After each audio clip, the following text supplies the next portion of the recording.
जय श्री राम। दोस्तों, भगवान के सामने हमेशा उनका भक्त कोई भी हो, हमेशा भगवान की नज़रों में उनका भक्त सम्मान ही रहता है। कोई छोटा, कोई बड़ा, कोई ऊंच नीच नहीं होता है। और दोस्तों, आज की सत्य कहानी को सुनकर आपके रोंगटे खड़े हो जाएंगे और आपके भी आंसू निकल आएंगे कि कैसे परमात्मा अपने भक्तों पर कृपा करते हैं। दोस्तों, पुराने समय की बात है। एक गरीब पंडित जी रहा करते थे, जो भिक्षा मांगकर अपने घर का गुजारा चलाया करते थे। उनके घर में एक बेटी थी और बेटी की भी उन्हें शादी करवानी थी। एक दिन क्या हुआ, उन्हें एक संत महात्मा दिखे। जो संत महात्मा शूद्र थे, यानी कि वह शूद्र वर्ण में पैदा हुए थे, लेकिन राम नाम के रसिक थे और राम नाम को जपते थे। उनके पास कुछ दिव्य शक्तियां थी। एक दिन पंडित जी अपने घर में मटकी से पानी पी रहे थे, पेड़ के बाहर बैठे हुए थे। उसी समय वह संत महात्मा आए और उन्होंने उस पंडित जी के सर पे हाथ रखा और कहा, सब ठीक हो जाएगा। और ऐसा कह के वो चले गए।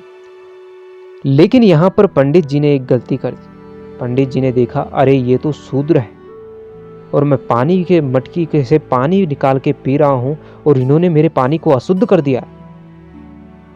ये उन्होंने सोचा और पूरे मन दिन में उनके ऐसा ही चलता रहा।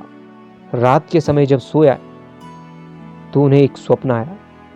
जिस पेड़ के नीचे बैठे हुए थे, उसी पेड़ के नीचे उनके हाथ में वही मटकी थी और वही हाथ में गिलास था। तभी एक आकाशवाणी होती है कि तुमने मेरे भक्त को अशुद्ध कैसे कहा, तुमने मेरे भक्त को अशुद्ध कैसे कहा। मैंने सिर्फ और सिर्फ दो जात बनाई है, स्त्री और पुरुष। तुमने कैसे मेरे भक्त को अशुद्ध कहा। और जैसे उसने ऐसी आवाज सुनी तो उसकी आंखें खुली और पंडित जी ने देखा कि वह स्वप्न देख रहा था। सुबह ब्रह्म मुहूर्त का समय था। पंडित जी दौड़ते हुए उन संत महात्मा के चरणों में लेट गए।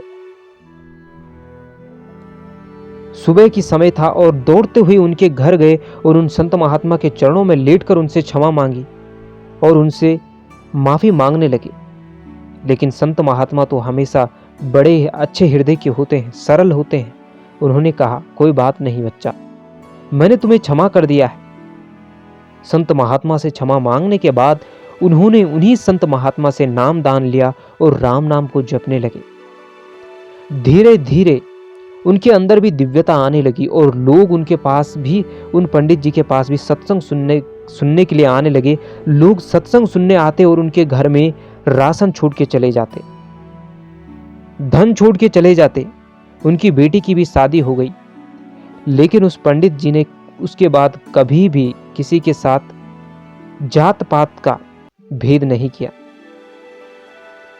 तो दोस्तों, ऐसी भक्तों की कहानियों को सुनकर मन में की मलिनता नष्ट हो जाती है, मन के विकार, मन के पाप नष्ट हो जाते हैं।